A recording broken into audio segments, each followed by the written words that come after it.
maging 3, maging 4, maging 5, maging 6. So, 1 times 2 raised to 8. Ano ba 2 raised to 8? No, so 2, 4, 8, 16, 32, 64, 1, 2, 8, 2, 5, 6. Tama ba?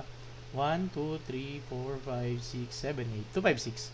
So, 2, 5, 6 times 1, edi 2, 5, 6. Very good, no? Sa lahat ng mga nakakuha. Okay, thank you po sa mga nagpa-follow sa atin. Thank you po, Sir Karuru, no? Sa send ng ating. And then, ito na tayo, no? 256 ang sagot natin, no? 265 ba nila? Ano ba nilagay ko doon? 256 na. So, life is a geometric sequence.